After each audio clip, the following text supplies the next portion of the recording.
Bonjour et bienvenue sur Super Mama, le podcast vitaminé autour de la maternité et de la sexualité après bébé. Je suis Lou, la créatrice et hôte de ce podcast. Je vous embarque chaque mardi à la découverte d'un témoignage de maman qui se livre autour de son parcours de maternité.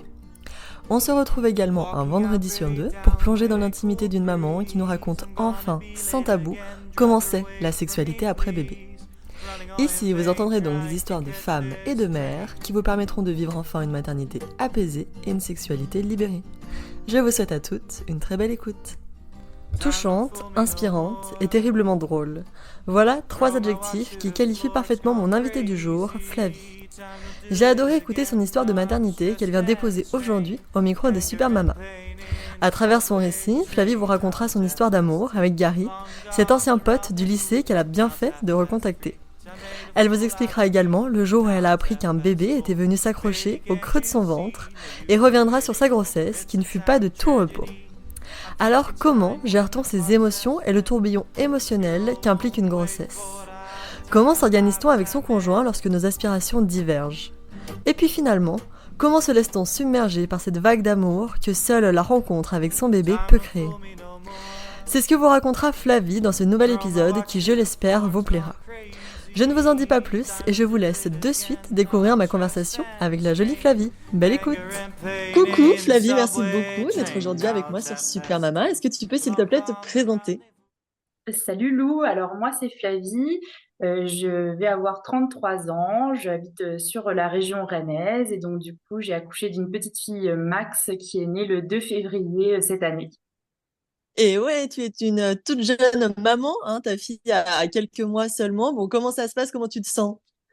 Alors oui, Max a eu 6 mois du coup vendredi, donc du coup ça va bien, ça se passe bien. Max c'est un bébé qui est quand même relativement facile, c'est une petite fille qui est cool. Bon après c'est beaucoup de chamboulements parce que c'est mon premier enfant, donc forcément premier enfant, changement de vie, changement d'organisation, c'est plein de nouvelles choses avec des choses positives, des choses moins cool, mais bon voilà, c'est une nouvelle adaptation, c'est voilà des nouvelles choses à mettre en place, des concessions à faire, tout ça.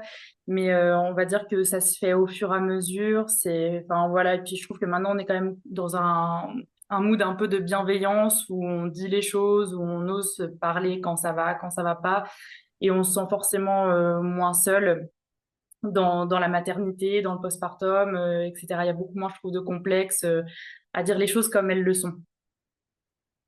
Donc Ouais, ça ouais, va ouais, bien. carrément. Et ça fait du bien. Ouais, c'est clair. Bon, bah écoute, génial.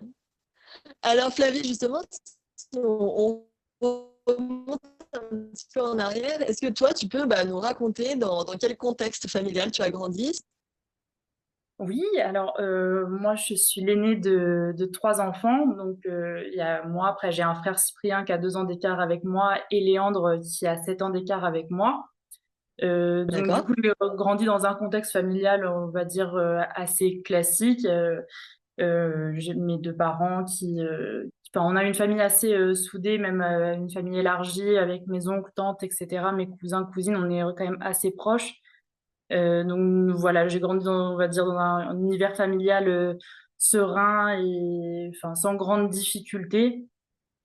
Donc voilà, ça a été propice aussi à une envie d'enfant parce que c'est vrai que quand on est dans un contexte familial assez serein et une famille assez soudée, je pense qu'on appréhende aussi la maternité ou la paternité assez sereinement. Mon frère, lui, donc Cyprien, a un enfant, un petit garçon Marceau, qui a 1 an et demi plus que Max. Donc du coup, enfin voilà, c'est un univers familial qui est assez stable et donc qui me permet aussi de vivre aussi la maternité et le postpartum de manière assez cool parce que je suis quand même beaucoup soutenue aussi par mes parents et mes frères. Ouais, ça c'est génial d'avoir autour de soi comme ça une famille, des proches qui sont un peu nos lumières, nos phares des fois parmi, Ouais, c'est ça. Puis parmi les c'est vrai tempêtes, quoi. quand il y a des difficultés ou des choses comme ça, quand on est assez proche ou enfin de sa famille, c'est aussi les premières personnes avec qui on est vraiment transparente.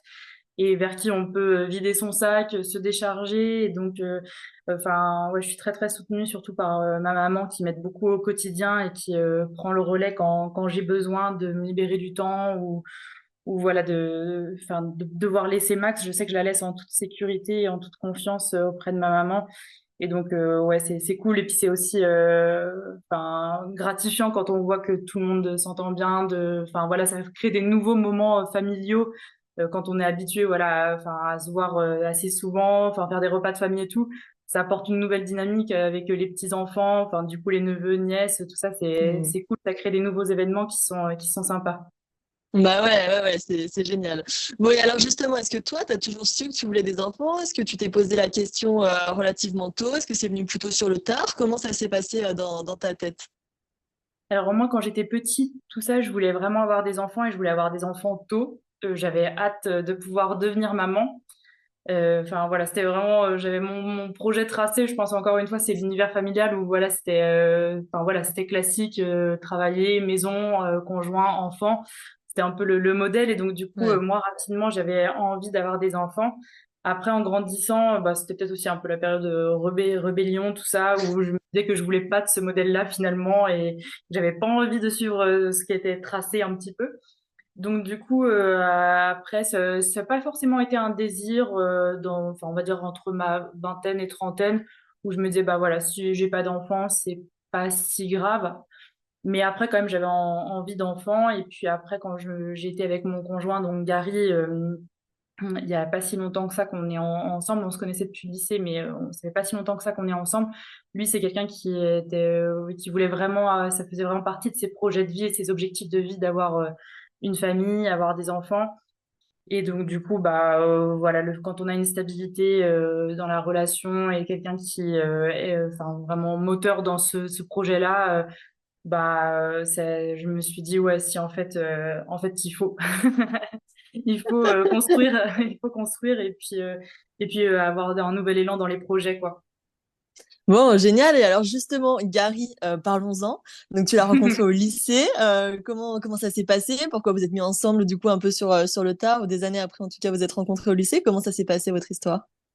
Alors en fait, au lycée, enfin, on se connaissait, mais on n'avait enfin, pas d'affinité, il n'y avait pas d'histoire ni quoi que ce soit. À cette époque-là, enfin voilà, on a été dans la même classe sur une année scolaire. Et voilà, mais on était en lien sur les réseaux, enfin, on se suivait sur les réseaux, Ouais. etc. Voilà, ça avait des choses classiques.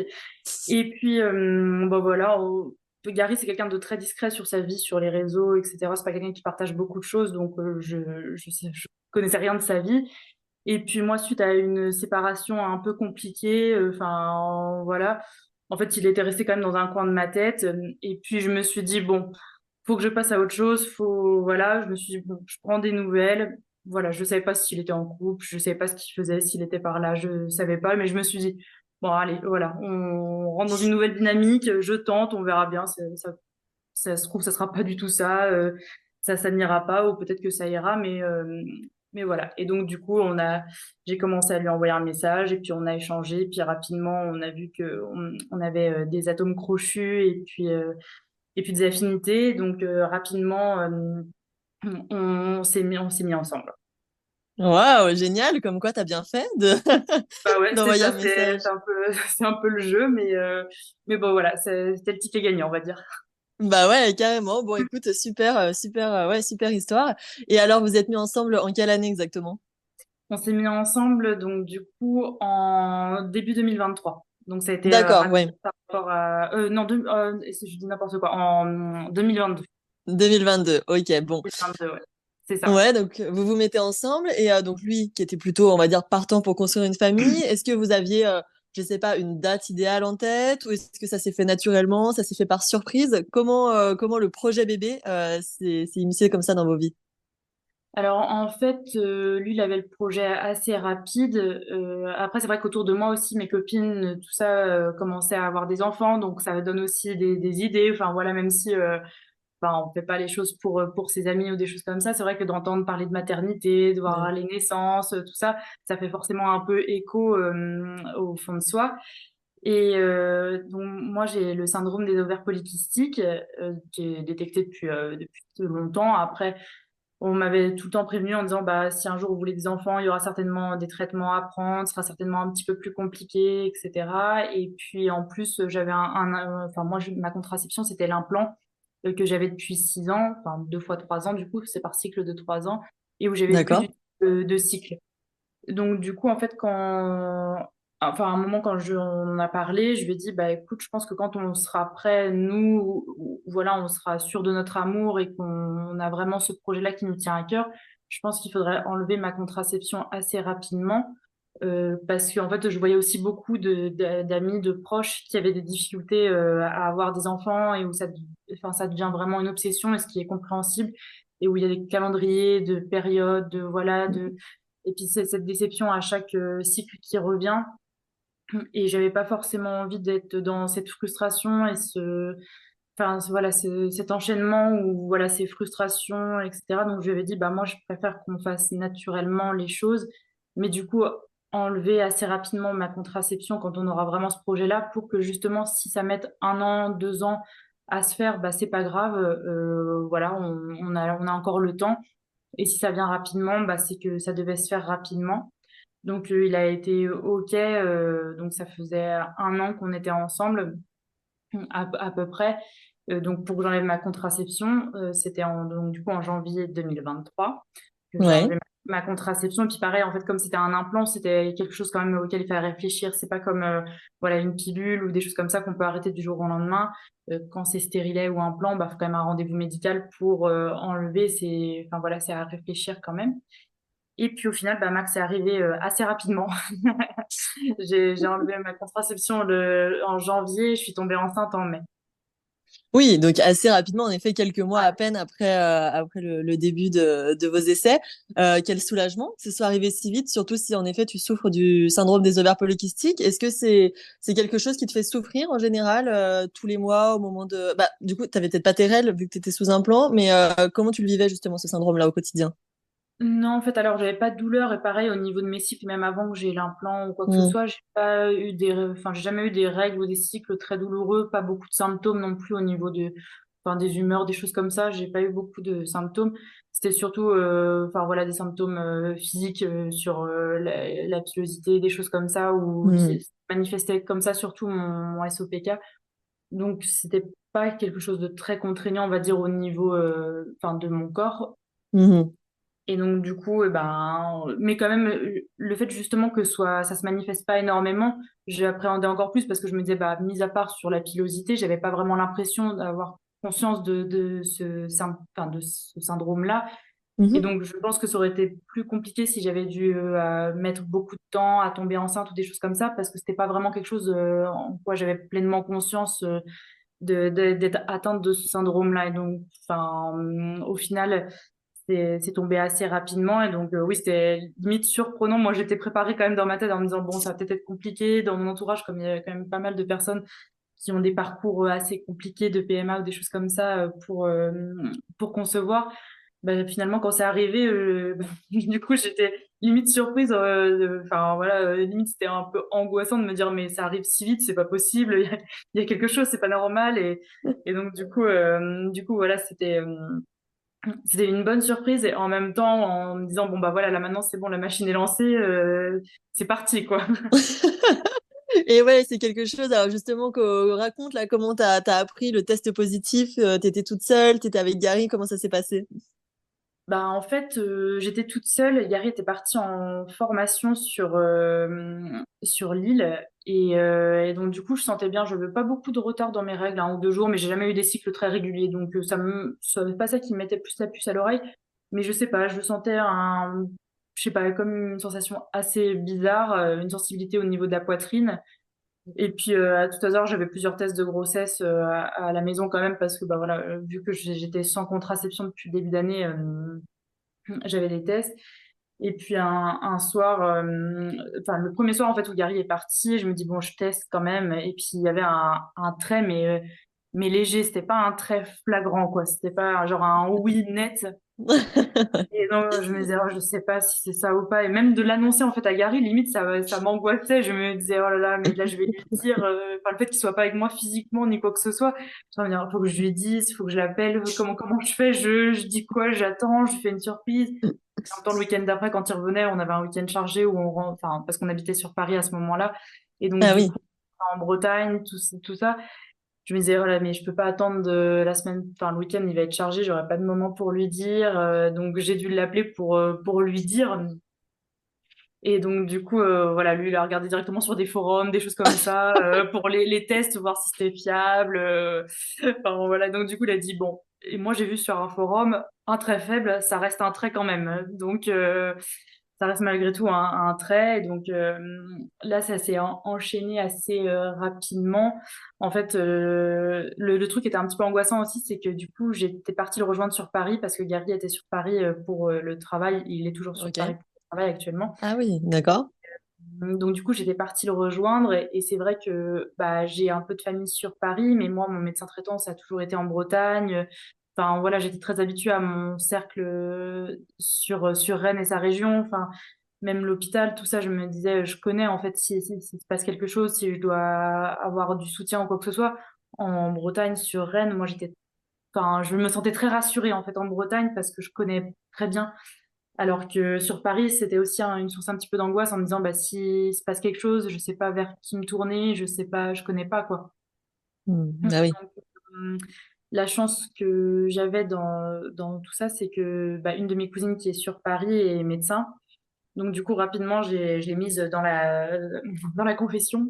Et donc, du coup, elle savait que j'étais enceinte. Donc, elle a pu me faire enfin, les ordonnances pour les prises de sang, voir enfin, si j'étais vraiment enceinte, etc. Et puis, pouvoir m'aiguiller un peu si j'avais besoin ou des choses comme ça. Et donc, du coup, bah, c'était validé. C'était validé, c'est bon. Le taux augmentait bien, tout ça. Donc le projet était en cours. Waouh, bon, et alors toi, comment tu te sentais? T'étais excitée, t'avais peur, t'étais super heureuse, comment ça se passait dans ta tête là? Bah, c'était un mélange de tout, en fait. Ça a été un mélange un peu d'appréhension, enfin, de plein de choses. Donc, du coup, comme je te disais, j'étais sur Paris et donc, enfin, voilà, j'ai trouvé un travail temporaire, mais en CDI. Et donc, juste avant que je tombe enceinte, ils ont mis fin à la période d'essai. Donc, du coup, et D'accord. juste 3 ou 4 jours après, en fait, j'apprenais que j'étais enceinte. Et donc, du coup, ça a été Ok. beaucoup de chamboulement.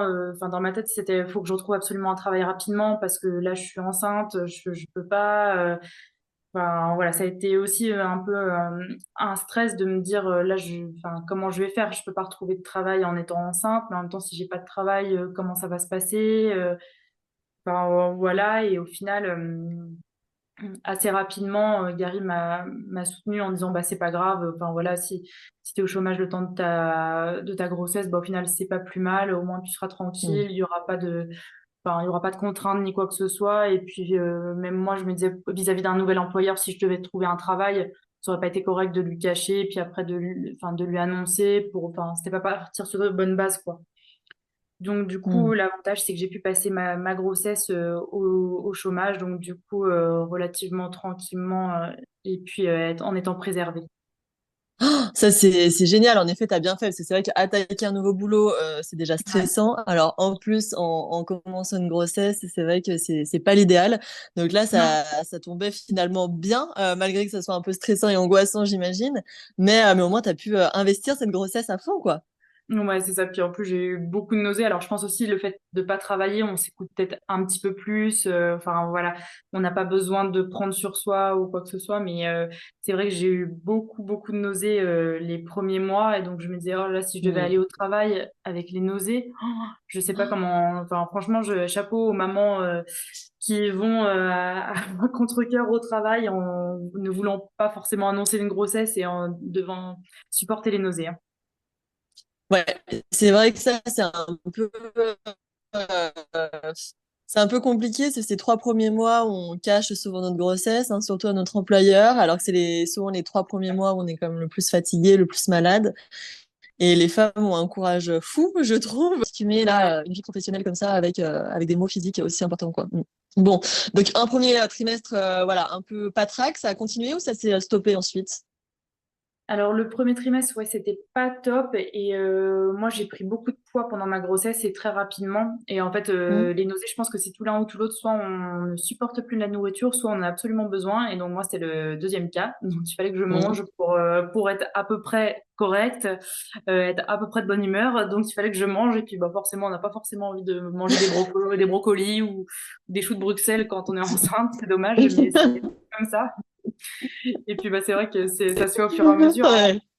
20 kilos d'un coup, on prend 1 kilo, 2 kilos, on se dit bon, c'est pas très grave, je suis enceinte, voilà, Mm. c'est le bébé qui prend, et puis on fait ses calculs en disant bon, il y a le liquide, il y a la poitrine, il y a le placenta, il y a le machin, ça va au final, alors que non, non, c'est pas comme ça. Ouais. Les calculs ne sont pas très bons au final. Et donc, du coup, donc, le premier trimestre, voilà. Le deuxième, ça a été quand même mieux. Et puis le troisième, en fait, ça a été mis à part les nausées le premier trimestre et en fin de grossesse où j'avais beaucoup de remontées acides. Enfin, c'était vraiment ça. Je pensais pas que les remontées acides, ça pouvait être aussi gênant avant d'être enceinte. Pour moi, c'était vraiment les remontées acides quand on avait trop mangé le dimanche midi. Bon, ça, Mm. voilà, c'était pas très agréable. Je pensais pas que ça pouvait être aussi gênant. Et enfin faire mal quoi que en étant enceinte où vraiment les gaviscons j'en avais tout le temps sur moi, c'était vraiment le truc, je supportais plus le goût, mais je me disais bah entre ça et voilà, je mangeais plus le soir parce que j'avais peur de pas dormir quoi, d'être réveillée. Donc voilà, mais après mis à part ça j'ai pas eu beaucoup de symptômes on va dire physiques. J'ai pas eu de maux de dos, j'ai pas eu de rétention d'eau. C'était Mm. surtout ces deux symptômes. Et après, au niveau des humeurs, quoi, quand même, mon caractère a changé pendant la grossesse. Donc, ça, c'est pour l'entourage, pas bol. Alors, quand tu dis qu'il a changé, t'étais quoi? T'étais énervé, t'étais en Ouais. colère, frustré, comment tu te sentais?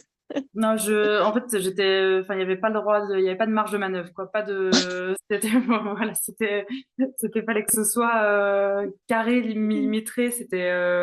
Bon, Mm. déjà de base, j'ai quand même un caractère où je pense que je suis assez exigeante avec mon entourage en général, donc c'est un peu chiant pour eux.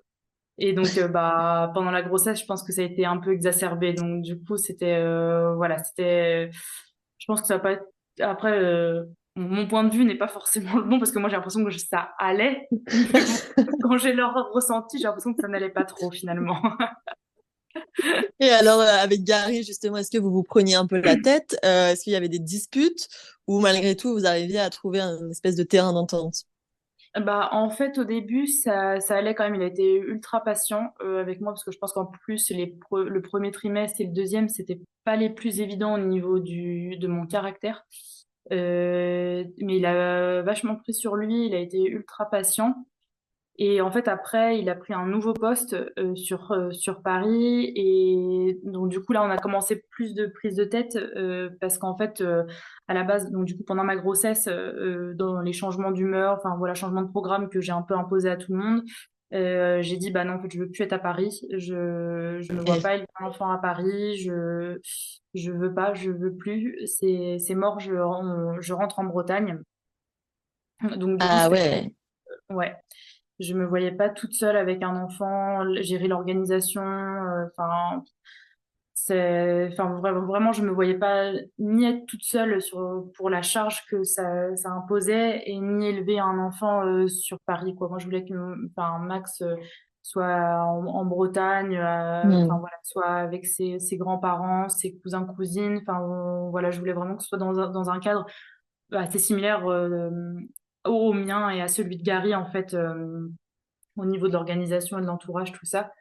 Et donc voilà, donc Gary n'était pas trop dans ses plans de rentrer en Bretagne tout de suite. Et donc du coup, bah, quand il l'a annoncé à son employeur lui a proposé une promotion finalement Ok. pour sa carrière.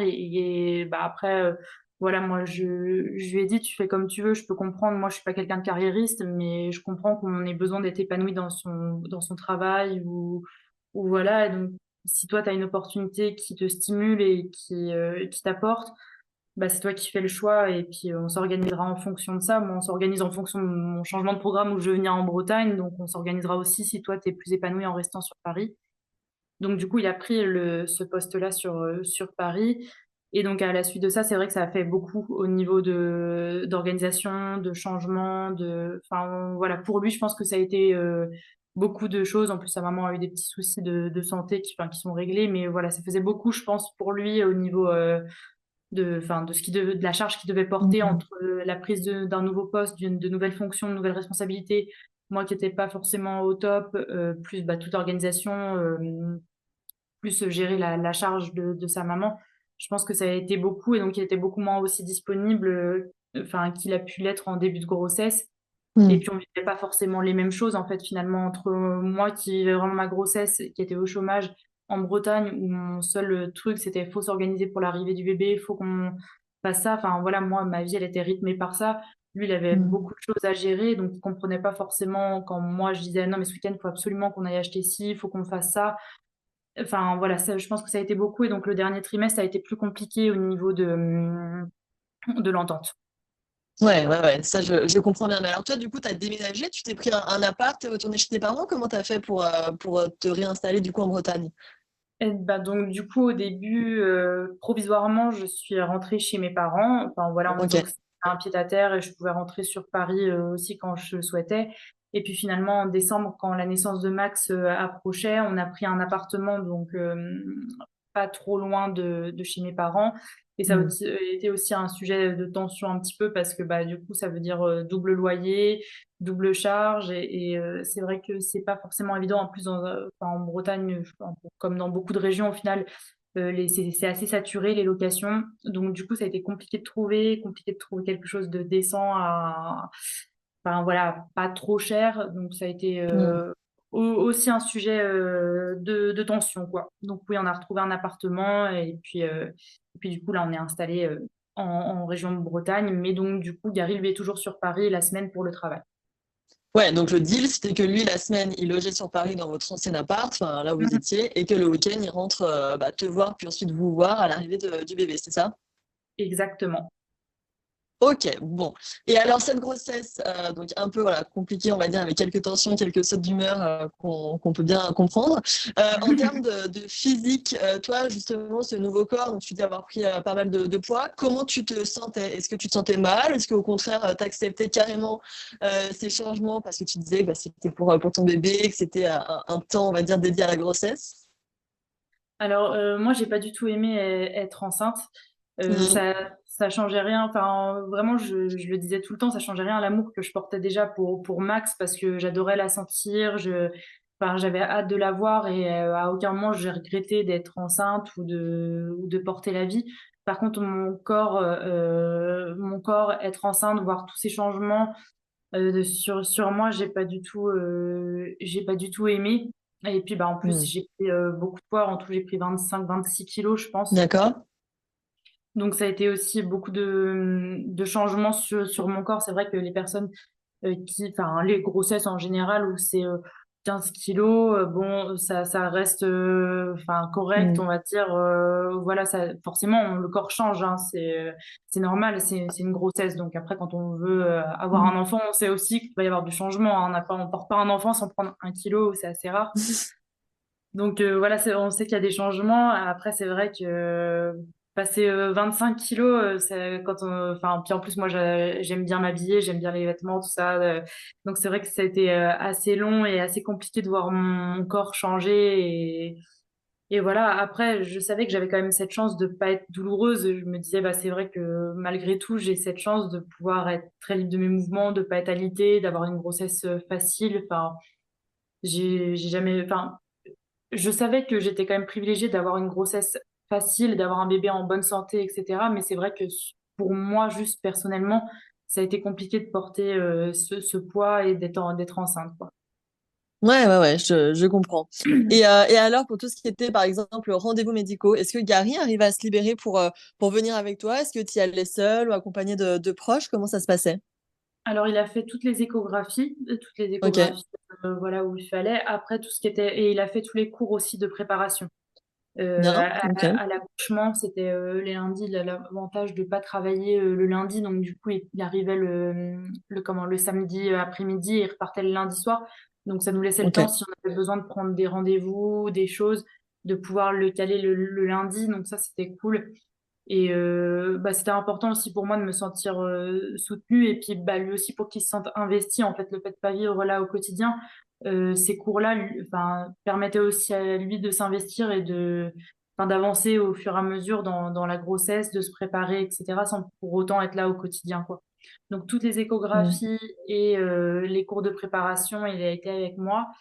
Et donc, il y Mhm. avait juste des rendez-vous médicaux mensuels où là, j'allais toute seule finalement. Mais bon, après, c'était vraiment des contrôles, on va dire, de routine sur justement la prise de poids, voir si tout allait bien. Mais ceux-là, je les faisais toute seule.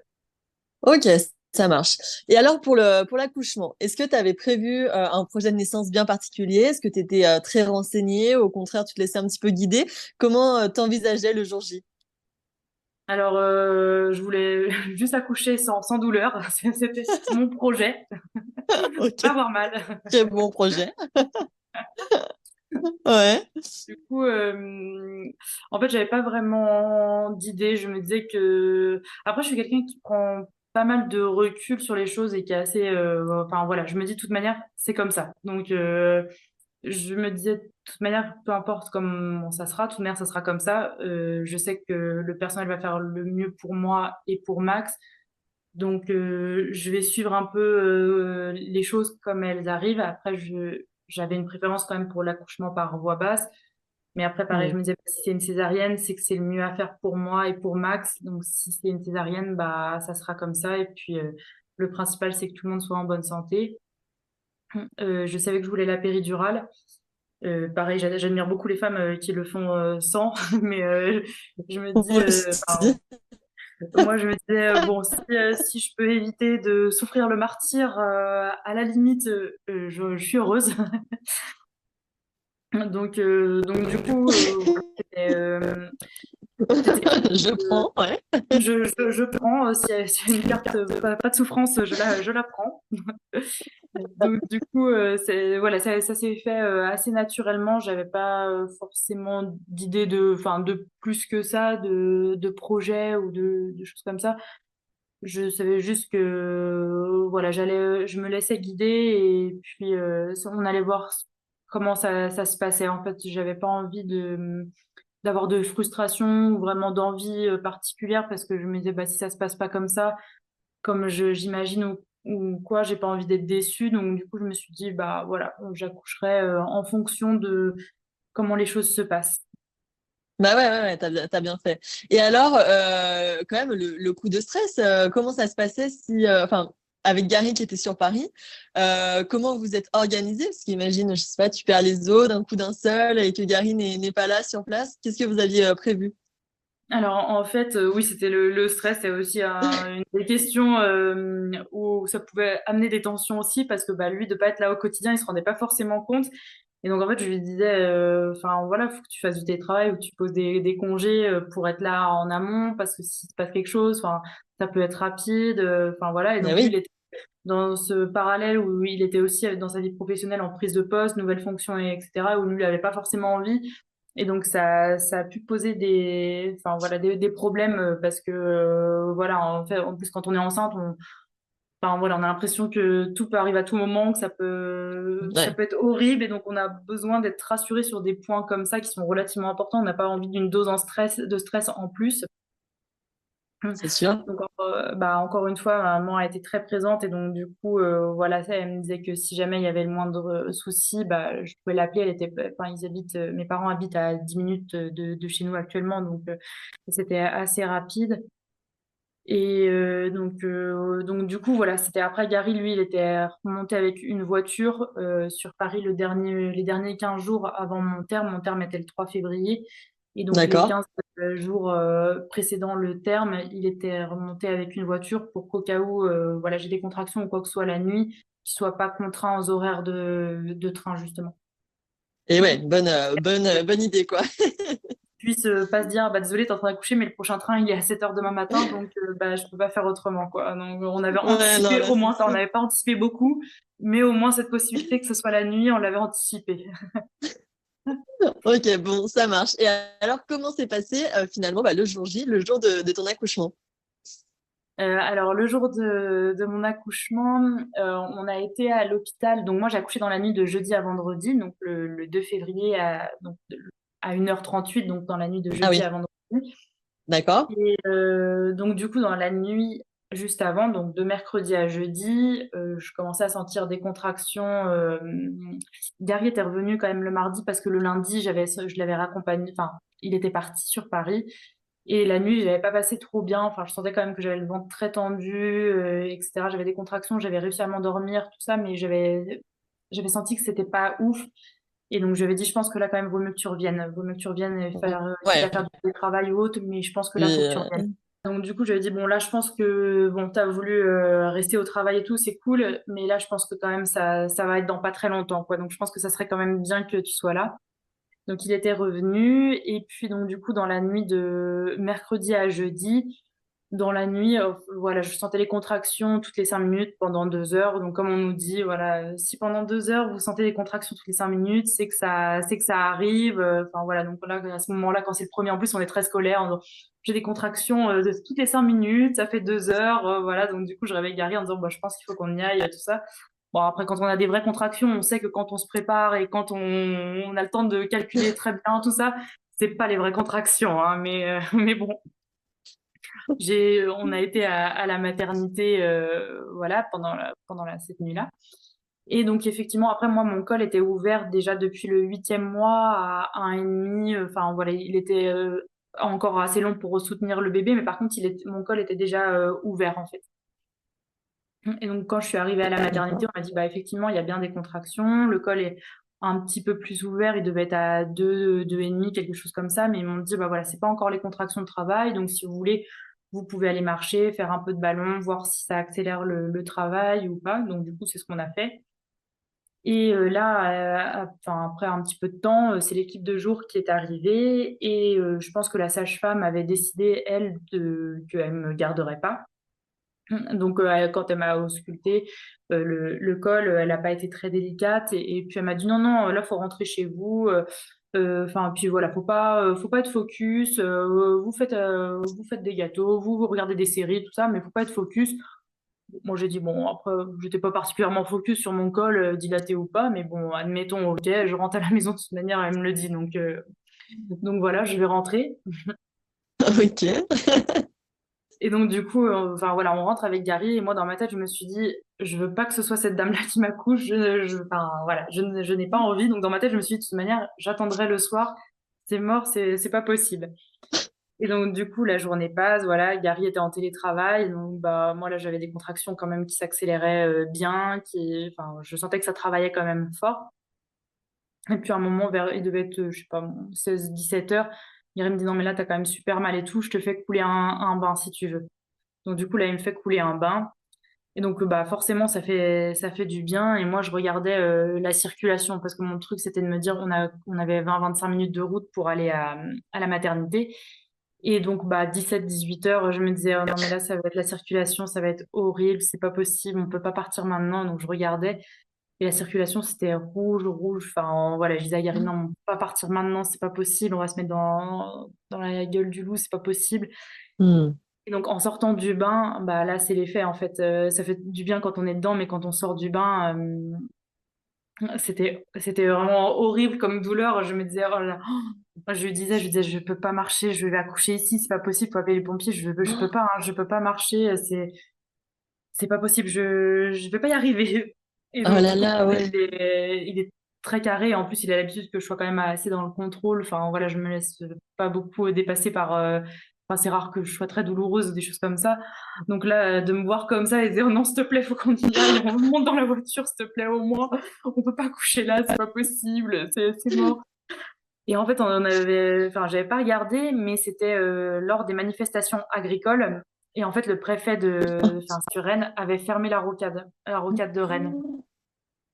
Oh là là. Euh, là, c'était j'étais en train de me dire, bon, tout de même, on va y aller, hein, il n'y a pas le choix, mais j'appréhendais énormément d'arriver, de me dire comment ça allait se passer, parce que bah, quand on a mal comme ça et qu'on n'a pas de répit, enfin, on n'est pas trop prête à supporter les petites failles, quoi, les, Non, les grains de sable non, non. dans le rouage, quoi. Et donc, du Mm. coup, en arrivant sur Rennes, bah, effectivement, au début, rocade très, très saturée. Donc, on essaie de passer sur la bande d'arrêt d'urgence. Bon, il y a toujours des gens qui pensent qu'on veut doubler, enfin, voilà. Et à un moment, il nous faisait sortir sur une sortie parce qu'il bloquait vraiment toute la rocade. Donc, il nous faisait passer par le centre-ville. Et moi, j'ai dit avec Gary, enfin, il y avait un petit rond-point, en gros. Et après, bah, soit on reprenait la rocade qui était du coup fermée, soit on allait en centre-ville. Et Gary, lui, qui est très carré, il me dit, bah, on n'a pas le choix, on est obligé de passer par le centre-ville. Et moi, je lui dis, mais c'est mort, quoi. Enfin, c'est pas possible, là, Mm. hein. Donc, je lui dis, t'enlèves ces putains de barrières, sinon c'est moi qui sors et qui les enlève, quoi. Mais on va passer par la rocade, hein. Ça, c'est sûr, hein. C'est pas Ah possible ouais, ouais, autrement. ouais. Et donc, du coup, bah, un tour de rond-point de négociation plus tard, il a quand même enlevé les barrières, les barrières, voilà, pour pouvoir aller sur la rocade. Et donc, bah, là, l'avantage, c'est qu'il n'y avait pas de bouchon parce qu'on était tout seul sur la rocade. Donc, ça, c'était l'avantage, c'est qu'on n'a pas perdu de temps, on n'a pas perdu de Vous temps avez pu là-dessus. filer? Voilà, on a pu Ouais. directement à la maternité. Et là, quand les portes s'ouvrent, la personne du matin. Les Oh portes non. s'ouvrent, la personne qui était là le matin. Et donc, du coup, quand elle me voit, je lui dis, oh là, j'en peux plus, là. Elle me dit, là, ça travaille, vous voyez que là, ça fonctionne. Merci, madame. Je sais qu'elle a raison, elle a raison, mais à ce moment-là, en fait, on n'a pas forcément envie d'entendre Mais ça. non. Et donc, enfin, voilà, elle n'était pas hyper cool, tout ça. Mais bon, en fait, elle attendait l'équipe de jour parce que tout le monde était bloqué dans la circulation finalement. Donc, elle est partie regarder mon col. Et donc, le col était à 5. Donc, elle m'a dit, bah, si jamais vous voulez la péridurale, on peut la poser. Donc, oui, je n'avais pas changé d'idée. Je ne voulais toujours pas souffrir. Donc, j'ai dit, oui, on la pose. Ouais, t'avais déjà sacrément bien tenu là jusqu'à 5, c'est déjà énorme. Bah, après, j'avais pas trop le choix, en fait. Oui, bah non, bien sûr, mais voilà, t'as quand même encaissé la douleur, quoi. Ouais, bah après, je pense qu'on fait tout Mm. du mieux qu'on peut. Mais enfin, honnêtement, moi à 5, je me dis encore une fois, les femmes qui accouchent sans péridurale, mais chapeau, parce que moi à 5, enfin, je pensais que j'étais à 9. Je me disais, Ouais. avec cette douleur-là, c'est pas possible. Je dois être déjà, je pensais accoucher sur place. Donc, je me disais, non, bah, chapeau, franchement, celles qui vont encore plus loin. Mm. Et donc, du coup, une fois que la péridurale a été posée, par contre, là, super cool parce que je rentre dans la salle d'accouchement et en fait, c'était la sage-femme qui me faisait les cours de préparation qui était là. Donc, vraiment, ça Ah, a été trop un rayon de bien. soleil quand je l'ai vue, quand les portes sont ouvertes. J'ai dit, oh, Juliette! J'avais vraiment l'impression que c'était oh, Le ma Messie, déesse. quoi. Oh, ouais, Ouais. c'était, oh là là. Donc, du coup, bah, voilà, enfin, c'était elle qui était là pour la pose péridurale. Et donc la péridurale, pareil, moi j'appréhendais énormément en me disant, enfin, on va me mettre une aiguille comme Mm. ça. Enfin, j'étais prête psychologiquement à souffrir. Je me disais, il faut, enfin, quand l'anesthésiste était là, je me disais, faut qu'il enfonce le pieu dans le dos. C'est pas grave, je suis prête à souffrir pour ne plus souffrir après, quoi. Et donc du coup, au final, quand il me l'a posé, bah, j'ai rien senti du tout. Donc là, Ouais. c'était moi dans ma tête, j'étais tellement prête à souffrir, à me dire c'est une aiguille énorme, enfin voilà qu'au final, moi, je me suis dit, bon, tant pis, Face aux contractions, ça va, en fait. c'est cool. En fait, j'ai pas fait souffrir, c'est pas possible, c'est normal. Du coup, enfin voilà. Et par contre, la péridurale n'a pas fonctionné sur le coup. Il m'avait dit, voilà, dans 5-10 minutes, vous allez sentir que ça s'atténue bien. Et dans 20 minutes, vous sentirez plus rien. Et au bout de 20 minutes, je disais à Gary, non, mais là, j'en peux plus, quoi. Je suis fatiguée. Et en fait, je trouve que ce qui est douloureux dans les contractions, alors les contractions, enfin, c'est pas agréable, mais c'est la répétition, quoi, la récurrence, de pas avoir de répit. Enfin, j'étais fatiguée, je voulais plus avoir mal. En fait, j'étais fatiguée. Mm, bien Et sûr. en fait, quand la sage-femme est arrivée, donc celle qui allait m'accoucher, enfin, quand elle s'est présentée, puis qu'elle m'a demandé si ça allait, je lui ai dit non, ça va. Enfin là, je sens encore beaucoup, beaucoup, quoi. J'ai très, très mal. Et donc en fait, la péridurale ne fonctionnait pas effectivement bien. Et donc, du coup, bah, là, elle me l'a mis en direct. Elle me dit, bah, là, vous allez sentir le froid qui arrive. Donc là, bah, à partir de ce moment-là, par contre, oh, bah, c'est royal, hein. Quand on sent la péridurale, oh là là, on se dit, oh, mais c'est Ah bah trop là, bien, ça en change fait. tout. Bah ouais. Je veux vivre sous péridurale, c'est trop bien, en fait. C'est tellement ça. Après, c'était presque un état d'euphorie, quoi. Mais oui, bah, en fait, moi, je m'en rendais pas compte. J'avais l'impression d'être normale, mais parce que et donc moi, j'avais dit pour ne pas souffrir, faut à peu près tous les combien que j'appuie sur la dose, quoi. Puis elle m'a dit, bah, toutes les 15-20 minutes, quand vous commencez à ressentir, ah bah, moi, j'attendais pas de ressentir. Toutes les 15-20 minutes, pof, je m'envoyais la dose. Je me dis, non, mais je Une veux petite plus. dose, allez hop. C'est ça. Donc apparemment, donc, moi j'avais l'impression d'être normale, mais Gary me dit, t'étais complètement stone, hein, vraiment. C'était complètement ailleurs, hein. Il m'imite en disant, quand les personnels venaient en disant, on va regarder le col, et moi je disais oui, avec grand plaisir. Enfin, c'était vraiment apparemment ailleurs total. Il me dit, mais vraiment, c'était dans un monde parallèle, hein. Ouais, tout nous paraît si beau après, c'est incroyable. Ah ouais, puis je pense que J'ai c'est vu le le même effet, parallèle c'est marrant. entre la douleur qui est intense et d'un coup tu vas avoir mal, en fait, on se dit, oh, c'est trop bien. Et donc, du coup, enfin, à un moment, j'appuie sur la dose et ça bloque, quoi. Ça met bloc, enfin, dose interdite ou un truc comme ça. J'ai agarré, non, mais j'ai pas encore accouché, faut pas que ça s'arrête. Il faut pas, là, maintenant. Appelez l'anesthésiste. Ouais, j'étais en train de me dire, non, mais là, c'est pas possible. Enfin, j'ai pas accouché, ça peut pas s'arrêter maintenant. Donc, du coup, il y a la sage-femme qui arrive et qui me dit, oh là, Madame Jolivel, vous êtes en train de faire du deal, là, c'est pas possible, il faut s'arrêter un moment. Et donc, bah, voilà, il a juste fallu faire la petite pause, une petite pause de 10-15 minutes, le temps que, voilà, ça se régule. Et puis finalement, voilà, ça l'a fait. Et puis, comment Max est arrivé assez rapidement. Je pense que la péridurale, j'ai dû l'avoir posée dans les alentours de 22 heures, quelque chose comme ça. Et puis, à 23 heures, mon col était dilaté à 9. Et Max D'accord. est arrivé à 1h38. Et donc, très rapidement, la sage-femme, quand elle est venue regarder, m'a dit, bah, Max est bien positionné, elle est déjà bien descendue, enfin, en position pour sortir. Donc, je pense que d'ici enfin, 1 heure, on va s'installer. Et puis, bah, on s'est installé, je pense, vers 1h10. Et à 1h38, elle est née, Max est né. Donc, du coup, enfin, là, pour le coup, le personnel a été top. J'étais avec une sage-femme qui était vraiment super gentille, super cool, et une auxiliaire aussi qui était vraiment enfin, super gentille. Donc, du coup, et puis c'est pareil, à l'accouchement, on a toujours l'impression, enfin, moi, j'avais cette impression-là, parce que c'était mon premier, que ça allait être une salle, genre, où il y allait avoir plein de bips, plein de personnel, que ça allait être quelque chose de très froid, de très, voilà, très, bah, un peu milieu hospitalier, quoi. Et en fait, c'est très intimiste, quoi. Enfin, en plus, à ce moment de la journée, quand c'est la nuit, enfin, il y a une ambiance qui est plus apaisante, on va dire, où c'est plus tranquille, où, enfin, voilà, il fait nuit, la lumière est tamisée, il y avait que bah, ces deux femmes, plus moi et Gary, dans une salle où on était, enfin, où c'était calme, en fait. Moi, j'avais cette image-là où je pensais qu'il allait y avoir plein de bips, que ça allait être un peu dans l'euphorie, dans le speed et tout, alors qu'en fait, Mhm. non, quand on s'est installé, bah, en fait, je suis juste restée sur la table où j'étais, en fait, et on a juste installé des trépieds. Et puis, voilà, quoi, ça m'a dit, bah, c'est bon, on est parti. Donc, moi, je me dis, ah, bon, comme ça, il y a pas quelque chose en plus. Vous courez pas dans tous les Il sens? n'y a pas cette bip, je sais pas, mettez-moi un truc qui stresse, que j'ai l'impression de vivre, quoi. Non, non, c'était très, très calme.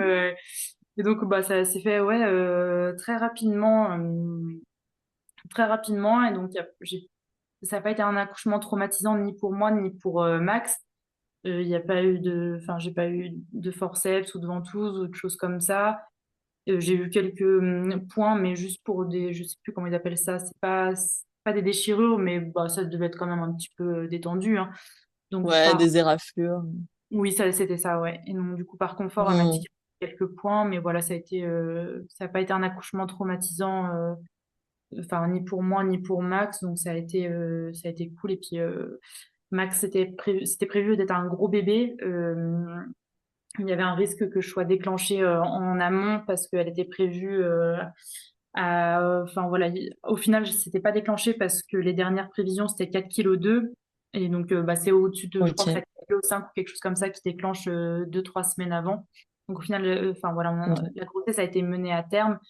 Mais bah, moi, je m'attendais vraiment à 4,2 kg. Et donc, quand elle est née, la sage-femme et puis l'auxiliaire ont dit, oh, bah, c'est un beau bébé et tout. On a hâte de peser pour savoir combien elle fait, parce que bah, c'est vrai qu'elle avait la tête toute écrasée. Enfin, voilà, un bébé plein d'œdème, tout ça. Et donc, on fait tous les estimations, voilà, au-dessus de 4 kilos, tout ça. Puis au final, elle faisait 3,8 kg. Donc, du coup, au final, Ah limite, oui. je me disais, elle est toute maigre, hein. Elle est trop petite, c'est nul. Et alors, la rencontre avec Max, tu savais que c'était une petite fille? Oui, on savait que c'était une petite fille. Donc, du Mhm. coup, enfin, voilà, on avait tous les deux. Après, ce qu'on voulait, c'était un enfant en bonne santé, bien sûr, comme tout le monde. Mais à choisir, Gary et moi, on avait espoir que ce soit une petite fille.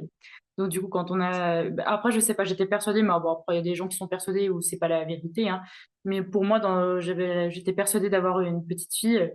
Et donc, quand on a su que c'était une petite fille, déjà, on était très contents, déjà que l'enfant soit en bonne santé, que tout aille bien, mais encore plus que ce soit une petite fille, c'était plus facile pour se projeter, commencer les achats, tout ça au cours de la grossesse. Et donc, du coup, la rencontre, en fait, c'est magique, hein. Quand on a ce moment, et c'est vraiment le moment où la sage-femme nous dit, quand je vais vous dire de plus pousser, de plus rien faire, vous arrêtez. Et quand arrive en fait ce moment-là, on se dit, ah yes, ça arrive, quoi. Donc quand elle dit, bah arrêtez, arrêtez tout, et que là, on a ce moment-là où on nous pose l'enfant sur nous, en fait, ah ouais, c'est une sensation qui est, enfin, j'en ai encore les larmes aux yeux de me rappeler ce moment-là où j'ai vu Max et où en fait, je me suis dit, elle est là, quoi. C'est bon, elle est là, elle est en bonne santé, c'est ma fille, quoi. Et ouais, quelle émotion, hein. Ouais. Ouais, c'est toujours, je me rappelle toujours de ce moment-là où vraiment quand elle est arrivée sur moi, où je me suis dit, oh là là, elle est là, c'est bon, puis c'est un être si petit qui a tellement besoin de l'autre, en fait, quand on la voit, encore maintenant, même si elle a 6 mois, ça change rien, mais à ce moment-là où on se dit, elle est si petite, elle découvre la vie à travers nous, en fait, et de la voir et de se dire, bah, voilà, quoi, je vais être tout pour elle et bah, elle est tout pour moi. Bah ouais, c'est ça qui est magique. Et Gary devait être aussi hyper ému. Comment il a réagi, lui, à l'arrivée de sa fille?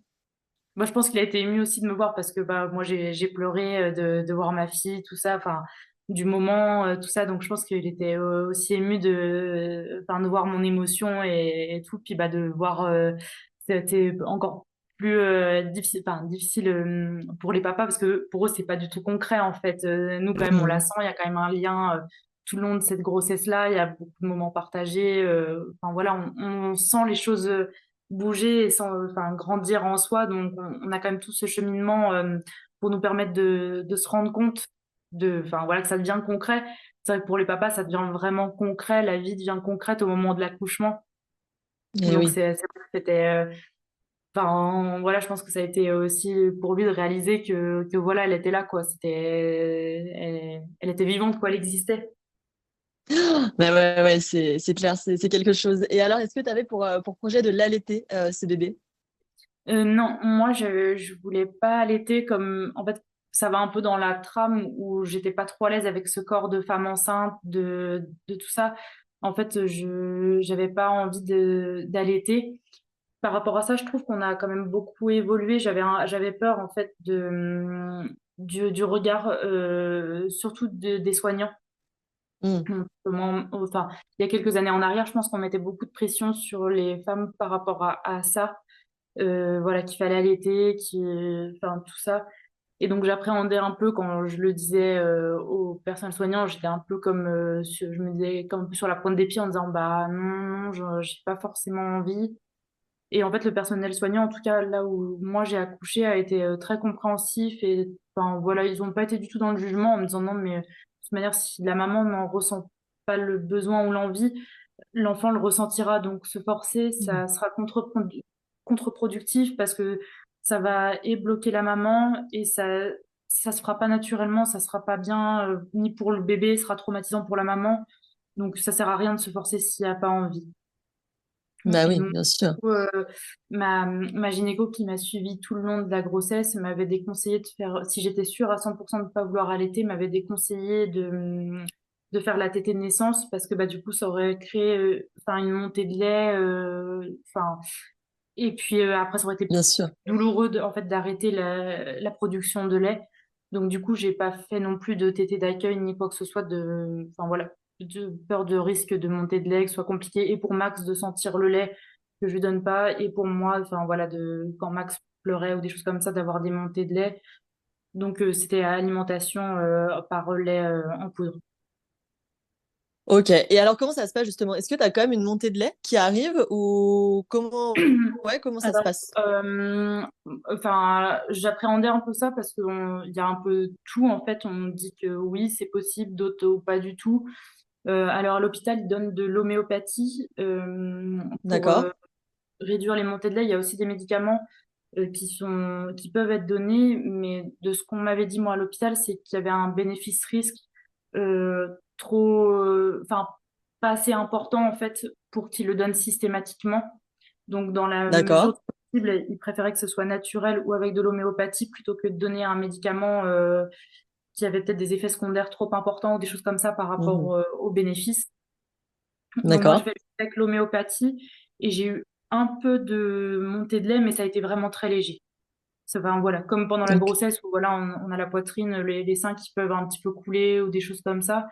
Ça a été ça. J'ai eu peut-être sur une nuit ou deux les seins assez sensibles, mais ça n'a pas été ultra douloureux ou quoi que ce soit, comme j'avais entendu en disant oh là là, la montée de lait c'est horrible, ça fait trop mal. Moi, j'ai pas eu cette sensation-là. Alors, c'est peut-être parce que j'ai pas fait aussi la tétée de naissance et que donc, du coup, il n'y a pas eu ce lien Cette à être stimulé. stimulation, ouais.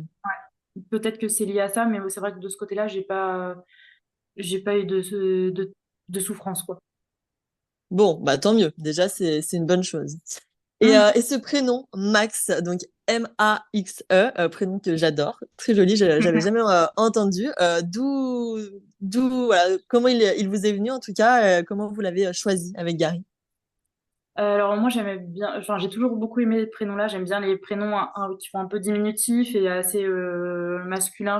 J'aime bien les tempéraments assez, enfin fonceurs, des choses comme ça. Hmm. Enfin voilà, donc du coup je me disais toujours si j'ai une fille, j'espère que ça sera une aventurière. Enfin voilà, j'espère. Après Max sera comme elle veut et puis elle me demandera pas mon avis et c'est tant mieux. Mais si je peux avoir une petite fille qui est débrouille et qui est voilà Hmm. tempérament, bah j'espère. Mais voilà, encore une fois, elle sera comme elle veut. Et donc du coup, enfin je trouve que le prénom allait bien avec ce genre de personnalité, etc. Et puis enfin j'aime bien les prénoms et pas très communs, mais en même temps pas non plus. Je voulais pas que ce soit un fardeau à porter pour elle et que voilà, enfin, que ce soit très compliqué. Donc enfin, voilà, j'aimais bien le genre de prénom, genre Joe, des choses comme ça pour des filles, Ah oui. j'aime bien. Et donc il y avait Max que j'aimais particulièrement. Donc au début, Gary il aimait bien. Mm. Mais sauf que le truc, c'est que lui, il adore la Formule 1 et il avait peur que les gens pensent qu'on appelle notre fille Max pour Max Verstappen, qui est un coureur de Ouais, Formule 1. Donc faut voilà, donc je déjà lui dis, avoir la ref, quoi. Ouais. voilà, c'est les gens qui connaissent la Formule 1, mais donc les gens qui connaissent la Formule 1, qui te connaissent toi, etc., enfin, il n'y en a pas non plus 50 000. Hmm. Et donc, du coup, voilà, donc même avant qu'on sache que c'était une petite fille ou quoi que ce soit, on appelait le bébé Max. Donc pour moi, c'était acté. Enfin, voilà, donc quand on a su que c'était une petite fille, pour moi, c'était, enfin, voilà, c'était Max, c'est sûr. Et au final, donc, moi, je pensais être sereine. Et il me dit, ah bah non, Max, c'était un surnom qu'on donnait au bébé, mais enfin, c'est pas sûr que ce soit ça. Oh bah là, la Mais si. déception, quoi. Moi, là, en plus, c'était pas trop la période où il fallait me chercher, je pense. Donc là, maintenant ça, je pense que tu ne sais pas ce qui t'attend. Je pense que tu n'es pas sûre. Tu n'as pas conscience des choses, là. Bon, du coup, je dis, bon, bah d'accord. Après, bon, bah voilà, l'enfant, on le fait à deux, donc faut que les deux soient d'accord, hein.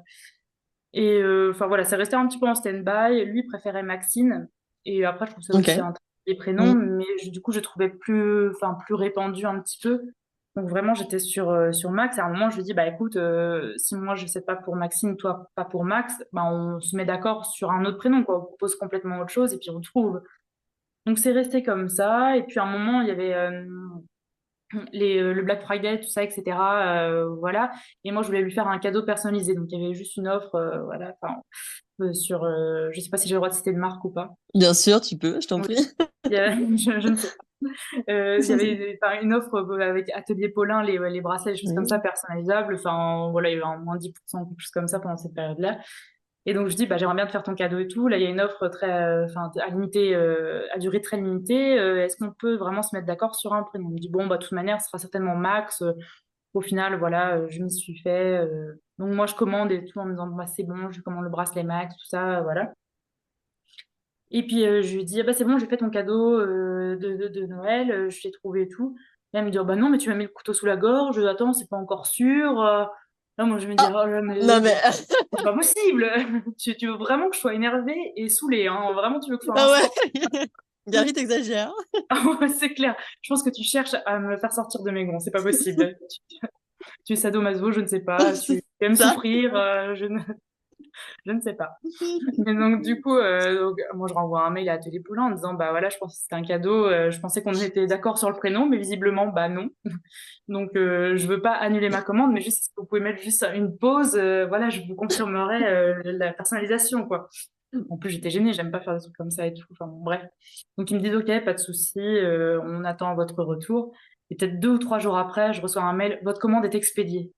Je dis, punaise, oh là là, c'est pas possible. Je dis, oh là là. Donc, je me dis, bon, bah, il n'y a plus qu'à négocier sec. Voilà, je dis rien, je réceptionne le truc et puis, bah, va falloir négocier, hein.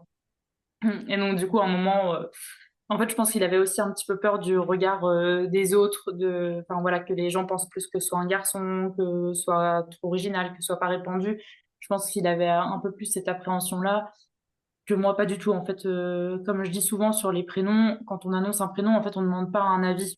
Ouais. Enfin, voilà, c'est comme si on me demande comment elle s'appelle ta mère. Enfin, ma mère s'appelle Sylvie. J'attends pas ce qu'on me dise. Oh, c'est super Non, comme c'est moche. clair. Enfin, elle s'appelle comme ça, quoi. Et donc pareil, quand on donne un prénom à un enfant, bah en fait, si ça plaît, c'est cool, c'est gentil, ça fait plaisir, mais j'attends pas forcément un avis positif. Exactement. En fait, Mm. si on me dit c'est joli, bah ça fait plaisir. Mais par contre, enfin, je demande pas une approbation, et comme On c'est est vraiment, d'accord.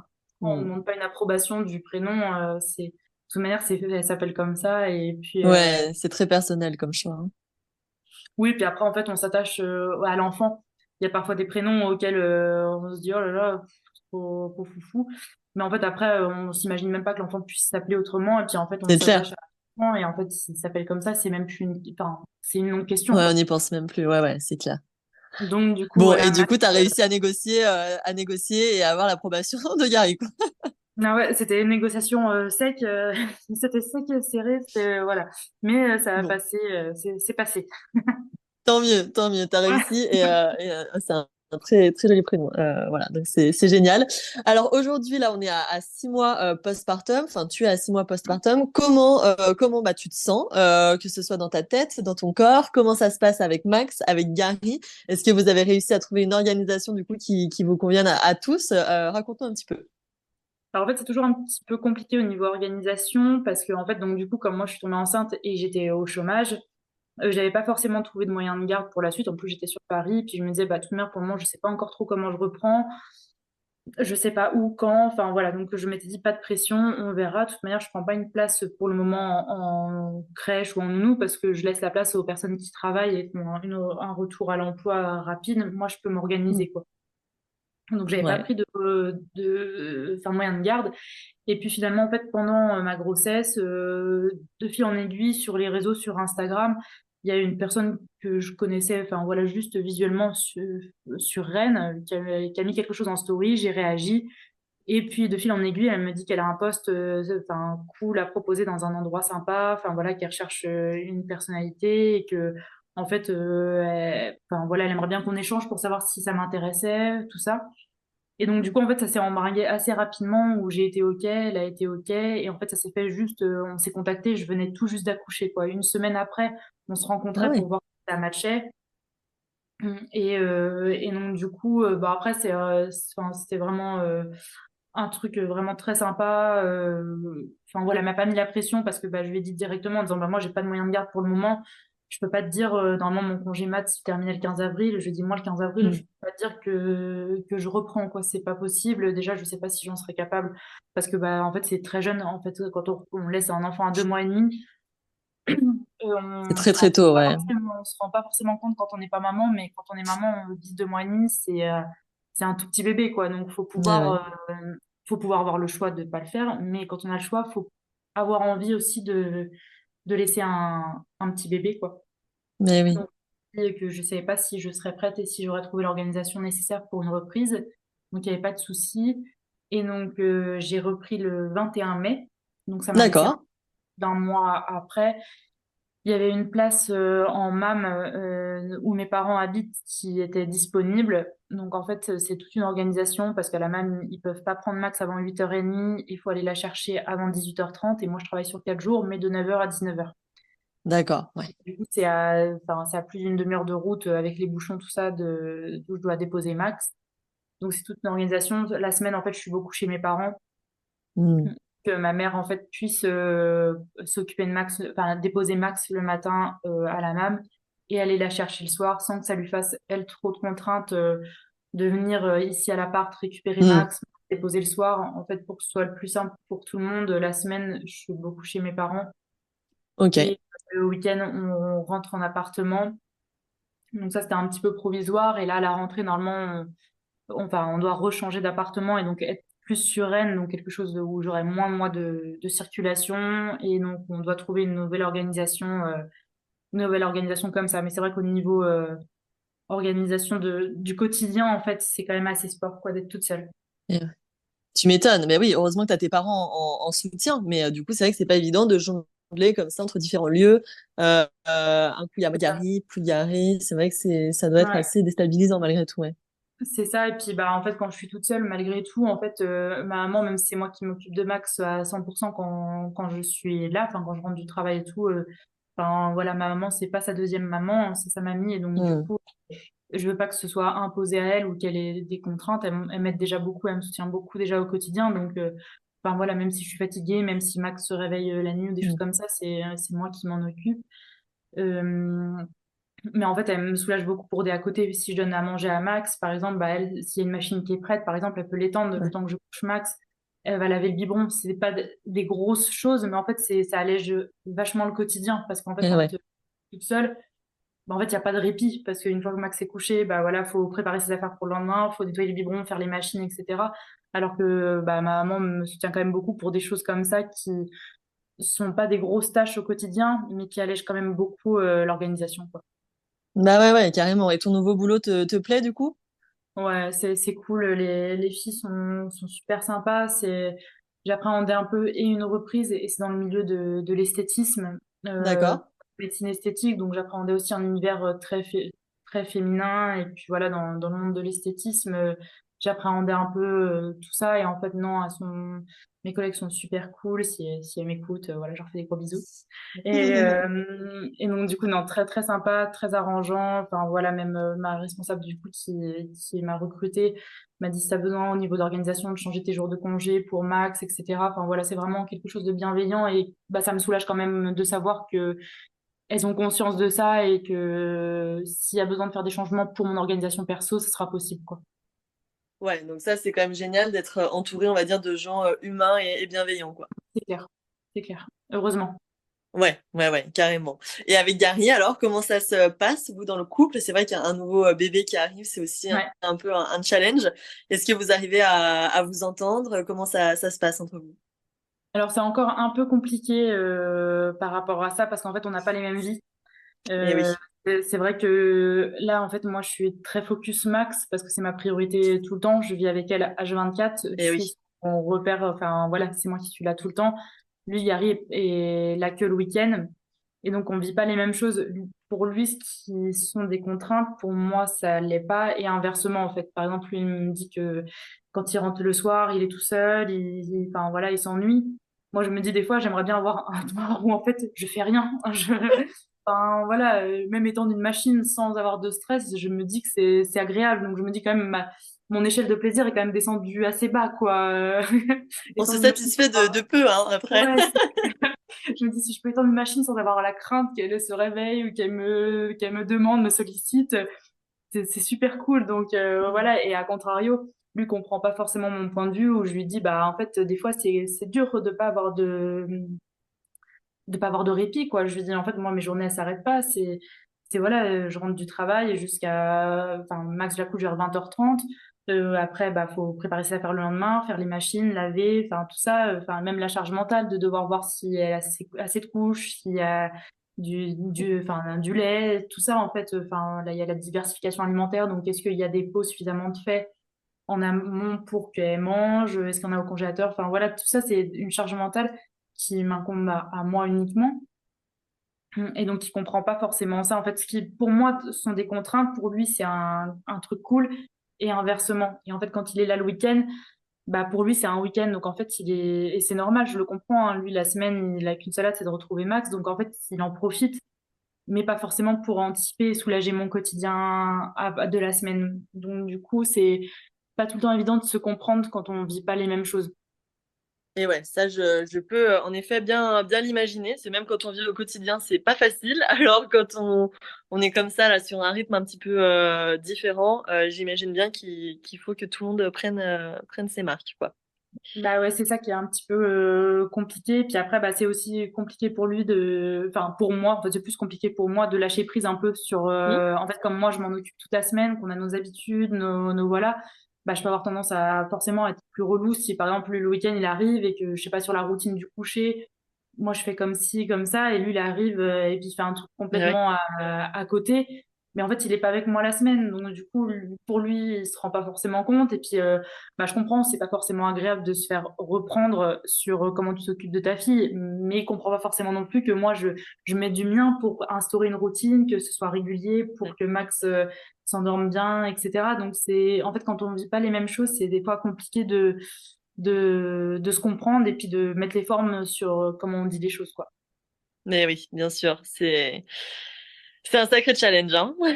C'est ça, c'est ça, c'est un challenge, ça porte bien son nom.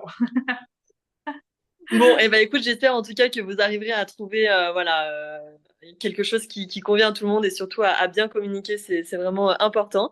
Merci Mm. beaucoup Flavie d'être venue nous parler de l'arrivée de ta fille Max.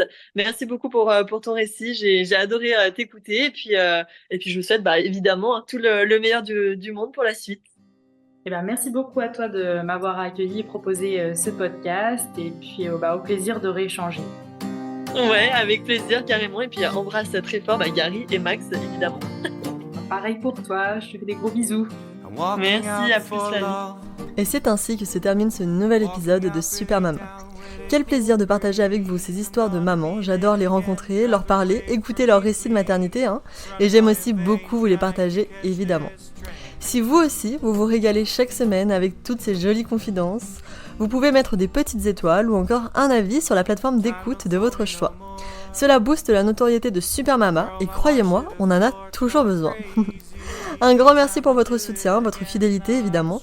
On se retrouve la semaine prochaine pour une nouvelle histoire de maternité. Et puis bien sûr, hein, d'ici là, je vous embrasse et puis je vous dis à très vite. Merci à toutes d'avoir écouté cet épisode. S'il vous a plu et que vous avez hâte d'entendre de nouvelles histoires de Super Mama, je vous invite à vous abonner au podcast. Cela vous permettra d'être tenu au courant de la sortie des prochains témoignages. Vous pouvez aussi nous rejoindre sur Instagram pour échanger et partager. Et puis pour celles qui souhaitent nous raconter leur super récit de maternité ou de sexualité, vous pouvez m'envoyer un petit mot à l'adresse inscrite dans les notes de cet épisode ou encore me faire un signe directement sur Insta. C'est évidemment avec un immense plaisir que j'échangerai avec vous.